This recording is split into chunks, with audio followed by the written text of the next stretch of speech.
നിങ്ങൾക്ക് ഒരു സ്പെഷ്യൽ ഐറ്റമായിട്ടാണ് വന്നിരിക്കുന്നത്. ഞാനിവിടെ ഉണ്ടാക്കുന്നത് കസ്റ്റാർഡ് ഗാർലിക് പായസമാണ്. ഇതിലേക്ക് ആവശ്യമായിട്ടുള്ള ഇൻഗ്രീഡിയൻസ് എന്തൊക്കെയാണെന്ന് നോക്കാം. 3/4 ബൗൾ ഗാർലിക്, നെയ്യ് 2 ടീസ്പൂൺ, 1/2 കപ്പ് പഞ്ചസാര, 4 ടേബിൾ സ്പൂൺ കസ്റ്റാർഡ് പൗഡർ, പാല് 1/2 litre, crushed cashew nut 1/4 cup, ആവശ്യത്തിന് വാനില എസൻസ്. ആദ്യം നമുക്ക് ഗാർലിക് ഒന്ന് സ്റ്റീം ചെയ്തെടുക്കണം. അതിനായിട്ട് നമുക്കിത് സ്റ്റീമറിലോട്ട് മാറ്റാം. അപ്പോൾ ഗാർലിക് സ്റ്റീം ചെയ്യുന്ന സമയം കൊണ്ട് നമുക്ക് കസ്റ്റാർഡ് പാലിൽ കുക്ക് ചെയ്തെടുക്കാം. അതിനായിട്ട് ഞാൻ ഇവിടെ 500 ml മിൽക്കാണ് എടുത്തിരിക്കുന്നത്. അതിലോട്ട് ഒഴിച്ചതിന് ശേഷം കസ്റ്റാർഡ് പൗഡർ 1/4 ഗ്ലാസ് വെള്ളത്തിൽ നല്ലപോലെ മിക്സ് ചെയ്തതിന് ശേഷം ഇതിലോട്ട് ഒഴിച്ചു കൊടുക്കാം.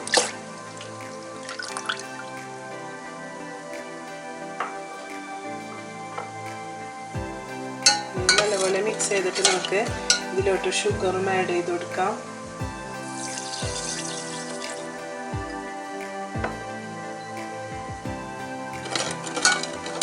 നമുക്കിതൊന്ന് കുക്ക് ചെയ്തെടുക്കാം.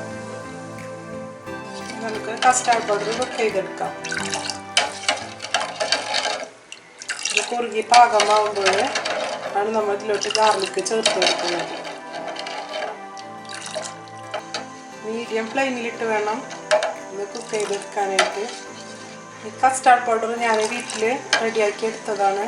500 ml മിൽക്കിൻ്റെ അളവനുസരിച്ചാണ് ഞാൻ ഗാർലിക്കും എടുത്തിരിക്കുന്നത്. 500 ml മിൽക്ക് എടുക്കുമ്പോൾ 3/4 കപ്പ് ഗാർലിക്കും നമുക്ക് എടുക്കേണ്ട ആവശ്യമാണ്. ഗാർലിക് ഞാനിവിടെ സ്റ്റീം ചെയ്തെടുക്കുന്നതിൻ്റെ ഉദ്ദേശം എന്ന് വെച്ചാൽ ഇതിനൊരു പ്രത്യേക കുത്തുമണമുണ്ട്, അത് മാറാനായിട്ടാണ് അങ്ങനെ ചെയ്യുന്നത്. ഇത് കുക്കായി വരുന്നുണ്ട്. ഇത് കുറുകി വരുമ്പോൾ നമുക്ക് ഫ്ലെയിം ഓഫ് ചെയ്യാം. ഗാർലിക് ഇപ്പോൾ നല്ല കറക്റ്റ് സ്റ്റീം ചെയ്ത് നല്ല കുക്കായി വന്നിട്ടുണ്ട്. മിക്സിയിൽ ക്രഷ് ചെയ്തെടുക്കുമ്പോൾ മിക്കവാറും അത് പേസ്റ്റ് ആക്കാൻ ചാൻസ് ഉണ്ട്. അതുകൊണ്ട് ഞാനിപ്പോൾ ചെയ്യുന്നത് ജസ്റ്റ് ഒന്ന് സ്പൂണ് കൊണ്ടൊന്ന് ഉടച്ചു കൊടുക്കുകയാണ്. കറക്റ്റ് പാകത്തിനായിട്ട് കിട്ടും. നല്ലപോലെ വേവിച്ചുടച്ചെടുത്തിട്ടുണ്ട്.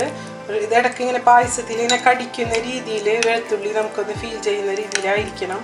അതുകൊണ്ടാണ് ഞാനിത് ഇങ്ങനെ സ്പൂൺ കൊണ്ട് ഉടച്ചെടുത്തത്. ഇനി നമുക്ക് ഇത് കസ്റ്റാർഡ് കുക്കറിലേക്ക് ചേർത്ത് കൊടുക്കാം.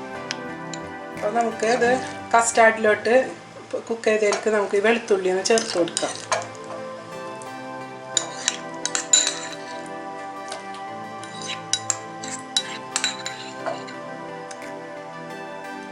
ഇതിലോട്ട് എടുത്ത് വച്ചിരിക്കുന്ന ഏലക്കപ്പൊടി ചേർത്ത് കൊടുക്കാം. 3-4 ഡ്രോപ്സ് വാനില എസൻസും ചേർത്ത് കൊടുക്കുന്നുണ്ട്. 1 ടീസ്പൂൺ നെയ്യും ഇതിലേക്ക് ചേർക്കാം. നല്ലപോലെ മിക്സ് ചെയ്ത് നമുക്ക് മീഡിയം ഫ്ലെയിമിലിട്ട് ഒന്നുകൂടി കുക്ക് ചെയ്തെടുക്കാം. നല്ലപോലെ മിക്സ് ചെയ്ത് ഈ കട്ടകളൊക്കെ ഒന്ന് കയ്യിൽ കൊണ്ടൊന്ന് ഉടച്ചു കൊടുക്കാം.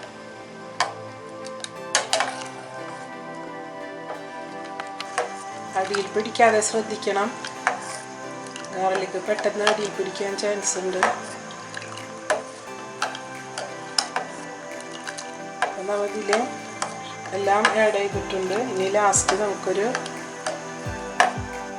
വെളുത്തുള്ളി കട്ട പിടിച്ച് കിടക്കുന്നുണ്ടെങ്കിൽ അത് ശരിക്കും നമ്മൾ ഉടച്ചു കൊടുക്കണം.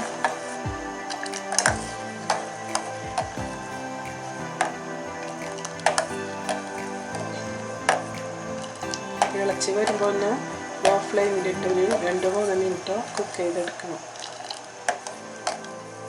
നമ്മൾ ഗാർലിക് സ്റ്റീം ചെയ്തെടുത്ത് ഇങ്ങനെ പായസം ഉണ്ടാക്കുന്നതുകൊണ്ട് ഒരിക്കലും ഗാർലിക്കിൻ്റെ കുത്തുമണട്ടും നമുക്ക് ഫീൽ ചെയ്യില്ല. നല്ല ടേസ്റ്റാണ് ഇങ്ങനെ പായസം ഉണ്ടാക്കുമ്പോൾ.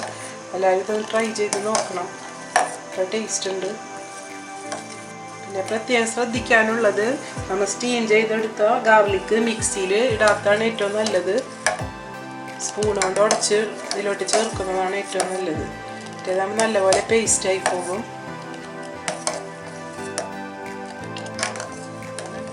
കുക്കായി വരുന്നുണ്ട്. തിളച്ചപ്പോൾ ഞാൻ നല്ല ഫ്ലെയിം കുറച്ചിട്ടിട്ടുണ്ട്. 2-3 മിനിറ്റ് ലോ ഫ്ലെയിമിൽ നമുക്ക് കുക്ക് ചെയ്തെടുക്കാം. ഈ സമയം കൊണ്ട് നമുക്ക് ക്രഷ് ചെയ്ത് വെച്ചിരുന്ന കാഷ്യൂ നട്ട് ബാക്കിയൊന്ന് നെയ്യിലൊന്ന് ഫ്രൈ ചെയ്തെടുക്കാം.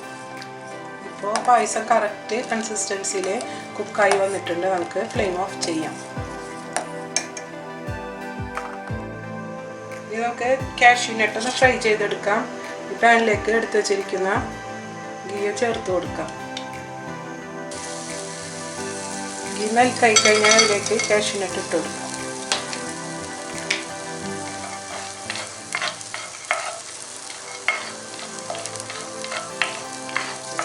കാഷ്യൂ നട്ട് ഒരു ഗോൾഡൻ കളറാകുമ്പോൾ നമുക്കിത് പായസത്തിലേക്ക് വെച്ച് കൊടുക്കാം. ഗോൾഡ് കളറായിട്ട് വരുന്നുണ്ട്. മീഡിയം ഫ്ലെയിമിലാണ് ചെയ്യുന്നത്. ഹൈ ഫ്ലെയിമിൽ ഇട്ട് കഴിഞ്ഞാൽ നെയ്യ് കരിഞ്ഞു പോകും.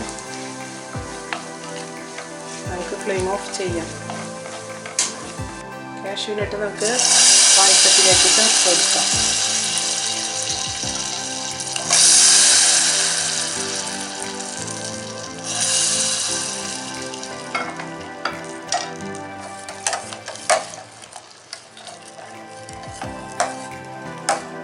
അങ്ങനെ നമ്മുടെ കസ്റ്റാർഡ് ഗാർലിക് പായസം റെഡി ആയി കഴിഞ്ഞു.